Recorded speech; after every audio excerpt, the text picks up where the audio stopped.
you have an interest in horses and love learning more about horses, the horse industry, teaching, or even managing your own horse business, then you're in the right place. We would love you to join us on our mission, which is to improve the lives of horses around the world through the education of riders, handlers, and trainers. So get comfortable, listen in, and enjoy. This is another of our popular Listener's Choice interviews, which we're playing over the weekend. We've chosen the most popular interviews for you to select the Listener's Choice winner. If you're not sure how the Listener's Choice competition works, have a look at horsechats.com/choice for the rules and the leaderboard. Today's chat's been brought to you by International Horse College. We have a mission to improve the welfare of horses throughout the world through the safe education of riders, handlers and trainers, and that's what these chats are all about. Registered Training Organisation 31352. Now, today's guest is Michelle O'Neill. Now, we've had Michelle on before. She's been giving us very valuable information. She's got Cherry Tree Equine.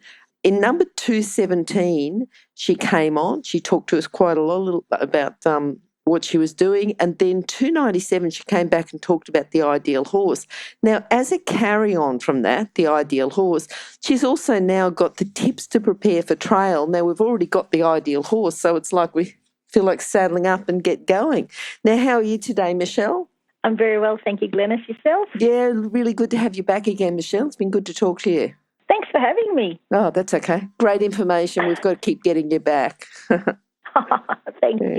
Yeah. Now, Michelle, I know that you love to go on trail. I think, how many acres are you on there? We're lucky enough to have 2,500 acres. Yeah, perfect. All right. So for 2,500 acres, I think preparing for the trail, you've probably got a really good idea of what we need before we go out on trail. So anything else you'd like to say? You know, obviously you've chosen this, but just tell us why you chose it.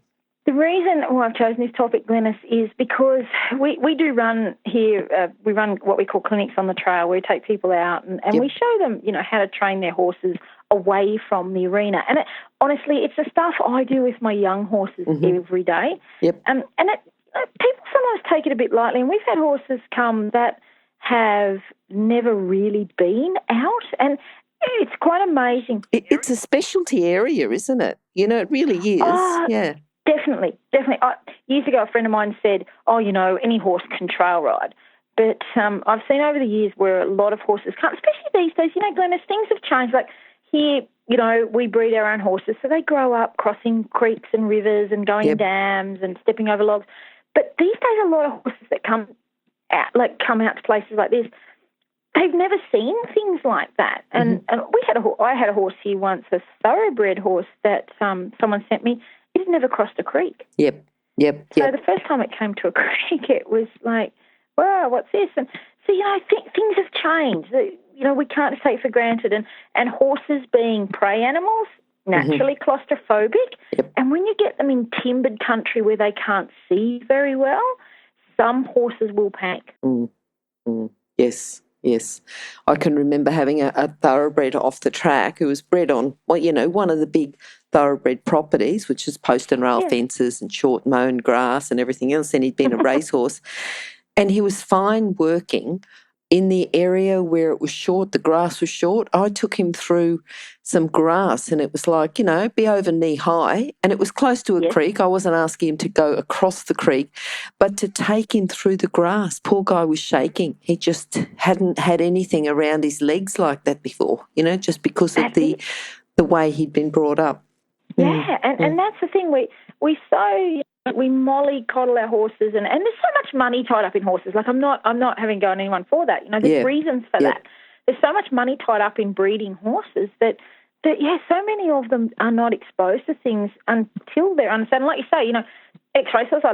I love X-race horses. I've had some wonderful ones in my career, and but these days they they're in a box and they're on the track and they don't see anything outside. And even things like sheep and cattle. Like the first time, or a kangaroo, or a wombat.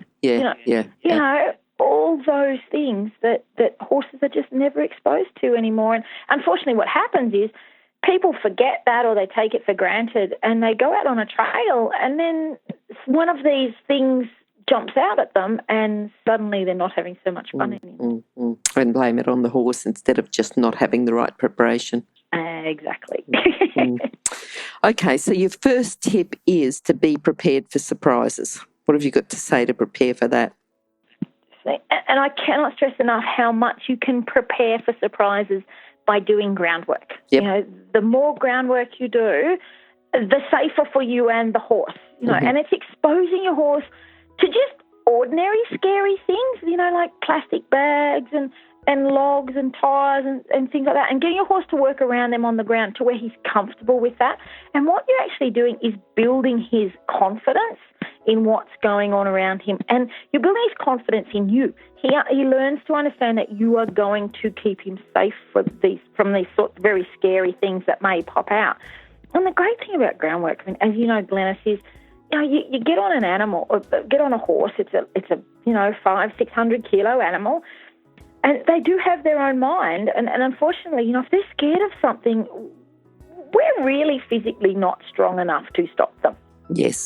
So if you've already set them up through groundwork and educated them and built their confidence and trained them and got them to where I always like to say, you know, if you can just get them to check in before they leave. And so if something scares them, it gives you that, they know that you're going to protect them enough that they just check in with you before they panic. Yep. Then that keeps you safe. And you know, we've built a trail course here just for doing that, you know, with tyres and logs and you know, rubber and things like that. Just and I will take my young horses out, you know, if it's a bad weather day or haven't got, you know, a great deal of time or whatever, I'll take my horses out and I'll work them on the obstacles, just on the ground. Yep. All right, now you've got all the things that are on the ground. What else? You've got practice obstacles at home. Obviously, you don't want to be practicing your obstacles out in the trail. Can you talk a bit more about that? Definitely. So you get once you've got things going really well on the ground and you know, your horse is really comfortable with whatever scary things your imagination might come up with, whether it's, you know, trotting over tarps and stuff, then take it to the next level. Because ultimately you want to go trail riding. It's not trail leading. Yes. We want to go trail riding. So, you know, and ride your horse. And, you know, again, you know, you can use your imagination with this kind of stuff. You know, if you have a horse that doesn't like stepping in water, get a hose, make a bit of a puddle. Yep. You know, you can do really simple stuff like that. And, you know, the thing is too, you want to make sure that you can control all of this at home, because at home you have control of the environment. You know, if you're in my trail course here, for example, it's in a little paddock above the arena, it's cleared paddock, it's on a gentle slope. You know, it is unlikely that a mob of kangaroos are going to fly through that paddock unexpectedly. Yep. So you're doing it in an environment that's really safe.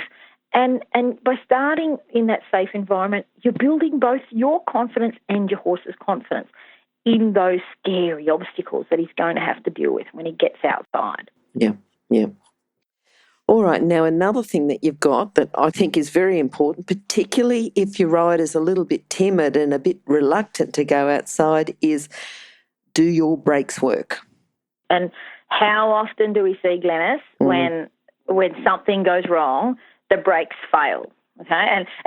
And not so much on a horse today. We had a classic example today when Spencer was helping me on the ride on lawnmower and he hit the wrong pedal and we're going down a bank. You know, it's the same feeling on a horse. It's not good. You don't want that to happen. So, again, it's that thing of building this in a controlled environment where, you know, you might be in around it. It's one of the first things I teach beginner riders when they come and start having lessons is how to do a one-rein stop. And you know, I'm from the generation where, you know, when I was a kid and horses bucked, you know, I was taught to pull on two reins. So for someone like me to discover the one-rein stop as I sort of travelled along the journey, I had to retrain myself in it's my automatic reaction as soon as something went wrong to pull on both reins. Yep. And of course, as you or not know, that just makes things worse because if you grab on both reins, your horse panics, they don't know what's going on, and of course all that tension goes through your body, and suddenly things can escalate out of control. Yeah. So yeah. if you can just, in your arena, riding around, whatever you're doing in the round yard, anything you're doing, if just for fun, just practice one rein stops, one rein stops, one rein stops. And even my mum, who, she's, I don't know, got a few years on her now, probably shouldn't say how many, but, even she, who rode a lot as a kid and was a bush rider as a kid and went to, gymkhana and stuff, but has never had a lesson in her life, even she now has become second nature to her that if her horse goes to do something, she instantly pulls his head around. Good. Yep. Now, if she can do it, anyone can do it. Yes, yes, yes. Yep. It's just practice. Yeah, yep, yep. And as you say, second nature. And that's what I had a conversation with a horse trainer one day about this years ago. Yep. And before it became second nature to me, and he was watching me ride a young horse, and something went wrong, and I grabbed on the reins, and he just went, "What are you doing? Like, you cannot do this. You are just making the whole situation worse." And what he does, and there's a lot of trainers out there I know do this. They teach their horses to stop when they're youngsters by using a one rein stop. Mm-hmm. Well, that's how I made it really second nature for me. I taught myself when I was riding my young horses to always stop them with a one rein stop. Yep. Yep. Suddenly now it's just something I'll do. You'll see me cantering a horse around the arena, and I'll go to stop him, and I'll just slow him down and pull him into a one rein stop. Even now. Mm-hmm. Mm-hmm. So you've got to keep practicing it. Yes, yes. And another thing to practice at home when you can get on, you don't have to walk home, is can you mount from anywhere? I had this conversation with a client yesterday. We're in the arena. Actually, I was doing a clinic in Canberra yesterday, and I had some people there, and we had the mounting block for them. And I watched some of the horses have trouble standing next to the mounting block. Yep. Now, that's a mounting block in an arena where it's beautiful, flat and level. Yes. If you're out on the side of the hill and you need to get back on, if you're not capable, if you're not up to mounting off the ground, and I'm pleased, I'm a big fan of using mounting blocks and things because it does help your horse's back. Mm-hmm. So, you need to make sure that your horse will stand up against a log or a fence or a rock so you can do that. So it's that same thing again of preparation by practicing it at home. If your horse is a little difficult to get on using the mounting block at home in your arena, chances are when you're out in the bush and there's stuff going on and you're possibly with a group of other riders or maybe you've had to get off because something has gone wrong and so your horse is possibly a little wound up, that's, if you can't mount that horse easily off a mounting block in an arena, chances are when you get him or she to sidle up to a log or a rock in the bush, you're going to have a lot more trouble. So, it's that thing with competition horses, we always work on the fact that they're possibly going to perform better at home than they do when they go out. And it's exactly the same when you go out on the trail. Yeah. You're putting your horse in a completely different environment. Classic example, you come to us for a clinic on the trail. We're at 1,200 metres. We have open country, we have timbered country. If you've come from an adjustment centre in Canberra or from down the coast or Sydney, imagine what your horse is thinking about this strange world you've taken him to. So suddenly there's all these other pressures that he has to cope with. Mm-hmm. So you need to make sure your training is right. Yep. So, I'm not a fan of walking home. No, that's right. That's exactly right. Yep. And there is options, of course, with that in relation to stirrups and things like that. You could get some of those safety stirrups that will drop down and then you pick them back up. And there's things like that you can look into if this concerns you. Yeah. But it's still something to be sorted out at home, isn't it? If you think you can't get on at home, then you can say, right, well, I'll look at, alternatives, while you don't have to walk home, I suppose. Exactly. And, it might be something like, Glenys, just practicing like stretching your legs every day and getting a little more flexible. That might be what works for some people. Mm-hmm. It's exactly what you say. It's working on at home and finding what works for you. Yep. The next one, which I think is a very important one before you go and organise all your friends to go for a ride, I've got my horse quiet now, I'm ready to go for a ride, do you want to come with me, is does your horse like groups?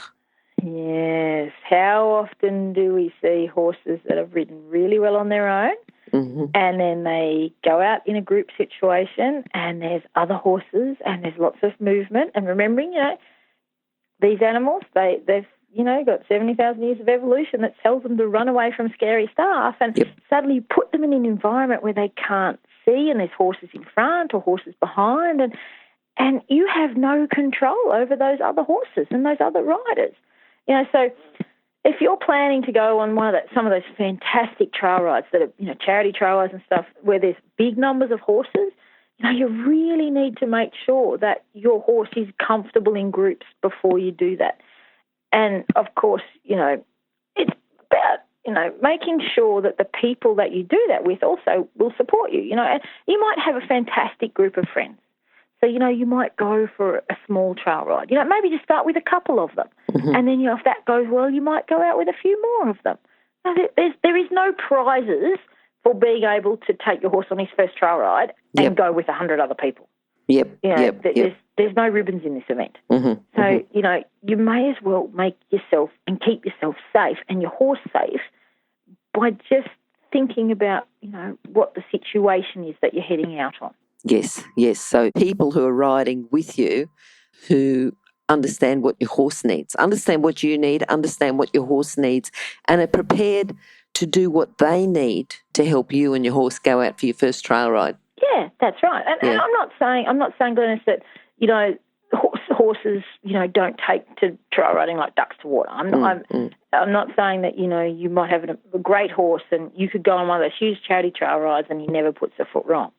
But to give you an idea of we talk about trail riding, we talk about how, popular it's now becoming and how, so many people are wanting to do it. Not every horse is suitable for that. I was just going to say, even the horses that you go with, like, you want your horse to be suitable, but the horses you go with, because some horses can go out in a lovely quiet ride and then with one horse, but another horse may not be suitable as well. Yes, and that is exactly right. And I have a horse here. He will go out with one or two horses, and he is wonderful. But when I actually can't take groups out with him because the combination of me having to manage everybody in the group and the combination of too many horses that he can't control where they go. And this is a competition horse. This is a horse I take to competitions and will warm up in arenas and not worry about anybody. But out in the open, he cannot cope with large groups of people. Now, I could obviously spend time and work on that, and we will over time. Like I'll obviously train with him on that issue. But he's only a young horse, and at this stage in his career, he mentally cannot cope with that situation. And you've only got to speak to some of the actual professional trail ride operators. Obviously, up here in the Snowy Mountains, we have quite a few. How many horses do they have that they turn over? Because they just don't suit that group environment. They might be fantastic trail riding horses, but they're just not perfect for their business. So, they find them other homes where they don't have to go out with large groups all the time. Yes. So we've talked about the other horses and whether or not your horse likes groups, but you've got here about picking your friends wisely. So it's not just your friends. Someone might be a great friend, but not a very sensible person to go riding with. Yes, and we all know that person. We all know that person who, I had a clinic on the trail here a couple of years ago, and someone who's a fantastic horse person and a very good competitor, and she came up and she got out in some of our open rolling country and she just went, oh, this is wasted on you, because all she wanted to do was gallop. And you can't do that in a group environment. So at the end of the day, the people who you ride with will ultimately decide how good a day you have out on the trail. And that's something to really think about, because if they're not working with you or they're not willing to accommodate, your concerns or your horse's concerns, from the start, then you're already going to be worried about the situation. So, if you're inexperienced on the trail and these are experienced trail riders and, they are just interested in going and they just want to cover so many miles in a day, that you're going to be unsettled, you're going to be possibly scared, and your horse is going to respond to that. Yep. So why would you want to go trail ride again? So unfortunately, of course, as with everything, and you and I have talked about this in the past, whereby when people get a fright or get scared or have a bad experience, unfortunately, often we lose them from the industry or we lose them from that part of the industry. And that's a real shame. So, it is. Really think about who you ride with. Classic example for me, personally, when I get my young horses back from my friend who starts them, the only person I want to ride with is my mum. Okay. Because she has been riding with me. She is not the world's greatest rider, okay, but her horse is super steady, and I know if I have a young horse play up, he gets really calm and he just settles the situation. And she's really sensible and knows, just by watching what's going on when things are going to come unstuck. Yep. So, she's the classic example. And she's not the most experienced rider in the world, but she's a calming influence. Obviously, she's my mum, so she has to be. She's a calming influence. She understands young horses. And if we have a young horse here, and this is what I really recommend people do, if we have a young horse here that's, maybe a little touchy, maybe a little super sensitive, or is just, it's all because they're just uncertain and they're young. We talk about that before we go, and we have a plan, and we know what's going to, what will go on. And she knows that, if I get out on the trail and a young horse is in real difficulty, I will get off and I'll groundwork that horse. Mm-hmm. Some people aren't willing to wait for you while you do that kind of stuff. Yes. They're not the people you want to ride with. No, particularly not your young horses. No, and even, if you're just an inexperienced rider. Yep. It's that thing in education, you can only teach to the speed of the slowest person in the class. Yes. So if someone's having trouble with a concept, you have to slow the class back down and help them catch back up to everybody else. Yep. It's exactly the same thing. That's a really important sort of thing to think about when you're trail riding, because if you have a horse that is having trouble with something, doesn't want to cross a creek, doesn't want to go through a bog, and everyone else just rides off, then suddenly you're in a lot of trouble. Yes. Yep. And I've had on the clinic on the trail, I've had horses play up, and I've actually had people offer to get off and walk home, and I'm like, that is not on. No man gets left behind. Yes. Yes. We will stop and we will work on the issue, and everybody who comes into the groups here is really accommodating of that, because it is a clinic on the trail. Yes. And I think sometimes maybe we need to change the way we think about it. Maybe we sort of get so wound up that it is a trail ride and we have a destination to go to, that maybe people need to think about the fact that it is still a training exercise. Mm-hmm. And so, if they went to teach their horse to do a counter arc in the arena, they wouldn't expect it to happen in 2 minutes. Uh-huh. So why do we expect horses just to handle everything on the trail in one ride? Yes. Yep. For sure. Yeah. I think that point itself is very good. Yeah. Now, the next one you've got about horses needing slippers. So just explain a little bit, shoes, boots, slippers. Yep. That's it. Whichever works for people is fine by me.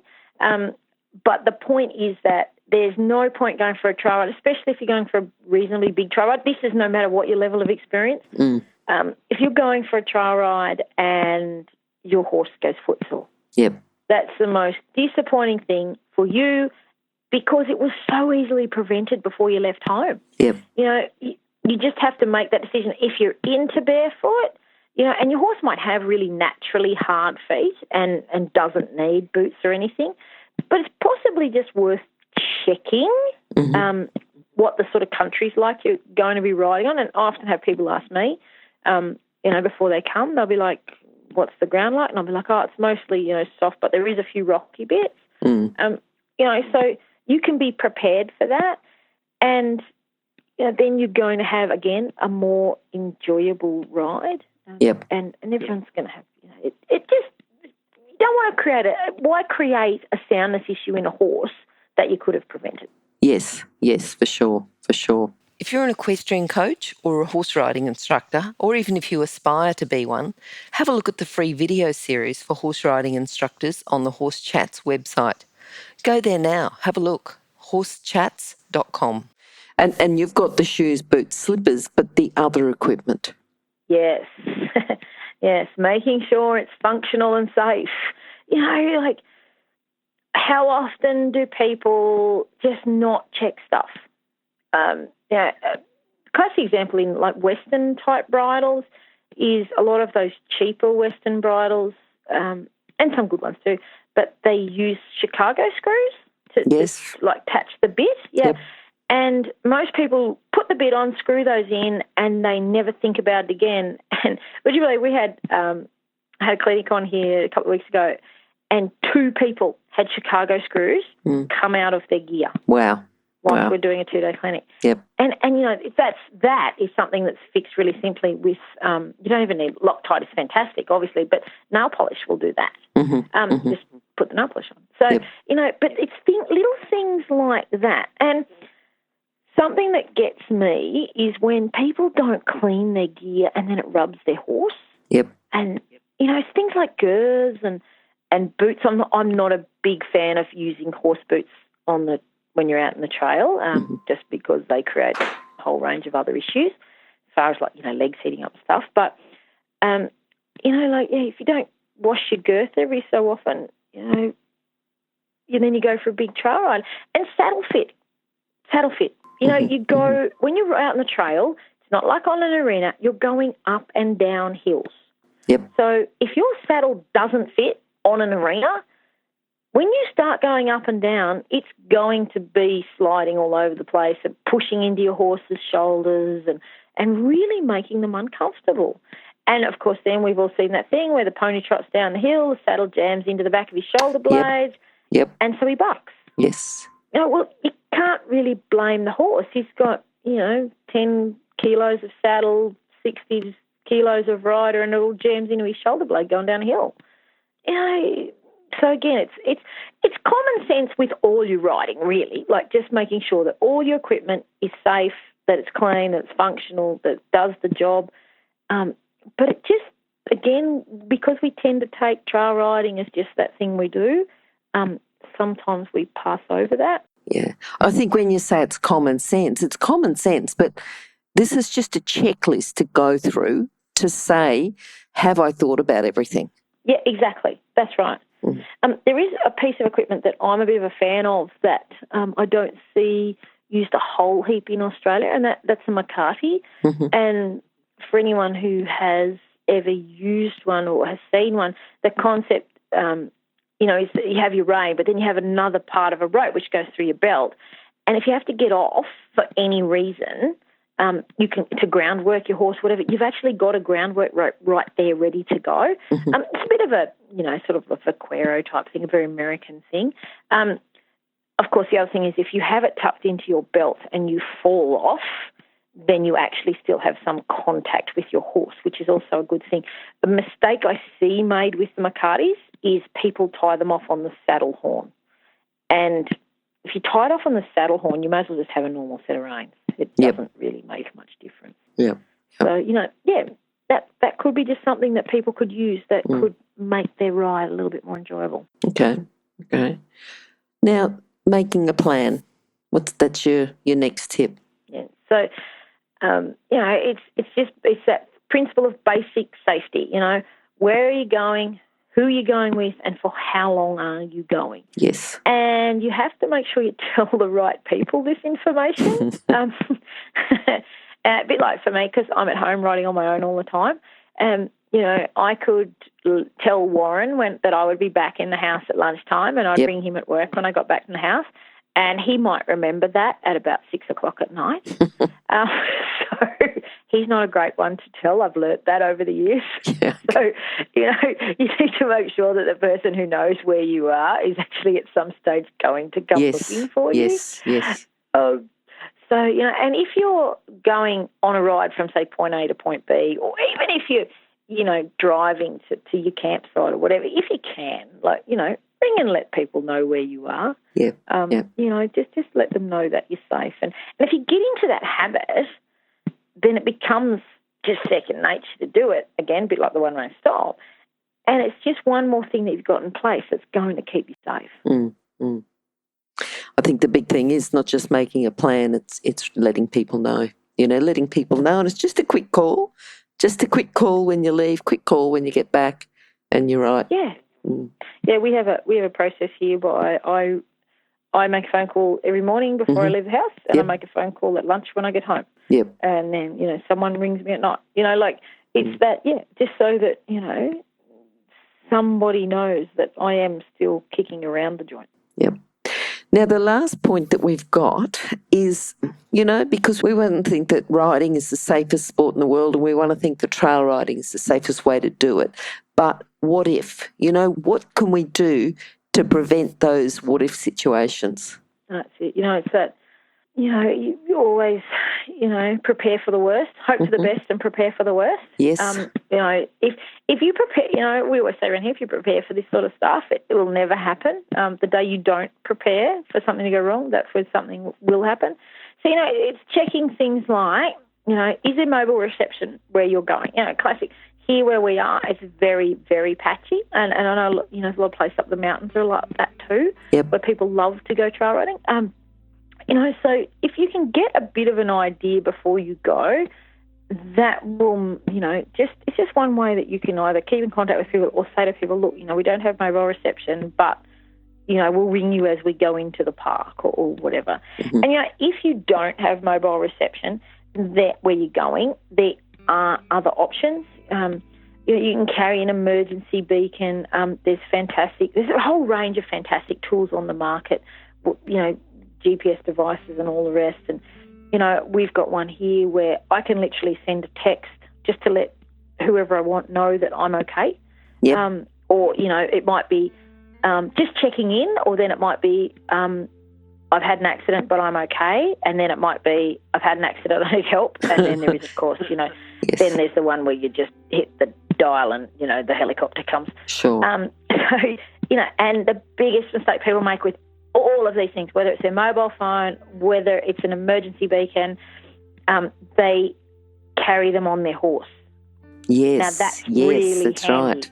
Yep. Yeah. When the horse has left town, then what do you do? And, we all have heard stories of horses getting away, especially up in the park. People stop for lunch and don't tie their horses up correctly, and next thing the horses take off. Well, obviously the people aren't in danger at that point. However, if the emergency beacon is tied to the saddlebag, suddenly there's a big problem. That's right. So, if you're riding with other people, talk about in a group, talk about to the group what is going to happen if there's an emergency.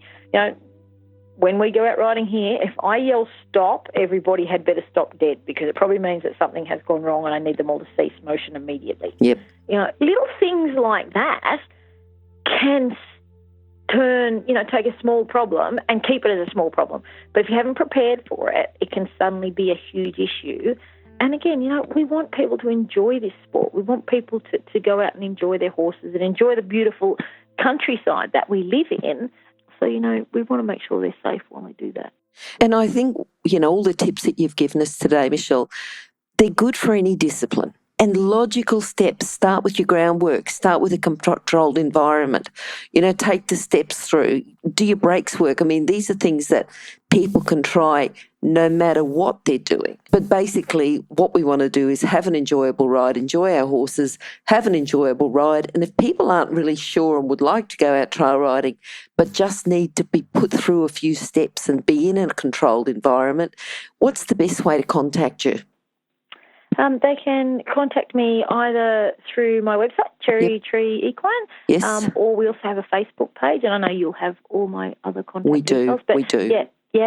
Definitely. Feel free, if anyone has any questions, they can send me a message through my website, or you can send me a message through Facebook. they're probably the best because, like I said, the phone reception out here is not great. So sometimes I can be a little hard to catch on the phone. Sure. And those will be on your page as well. So just go to horsechats.com/Michelle O'Neill. I think it's Michelle O'Neill 2 or Michelle O'Neill 3 now. Or just go and search for Michelle, search for O'Neill, and I'm sure that you'll find her. All right. So again, Michelle, thank you for coming. Thank you for having all those tips and giving people just a broad knowledge of going on trail. I think that if someone can go along to one of your clinics and just go out and being in a safe environment, that's ideally how you get introduced to it. But I think the tips you've given people, common sense, yes, but it's a good checklist to go through. So thanks again. Thanks, Glenys. Thank you very much for having me. Okay, bye. Now, if you're still there, you probably know that I'm absolutely passionate about education within the horse industry. That's why I host this podcast. My other venture is Online Horse College. Have a look now at onlinehorsecollege.com and I'll see you over there. Remember that our comments and instructions are general in nature and do not take into consideration your individual horses or your individual ability and circumstances. If you enjoyed this podcast, then please leave your comment below.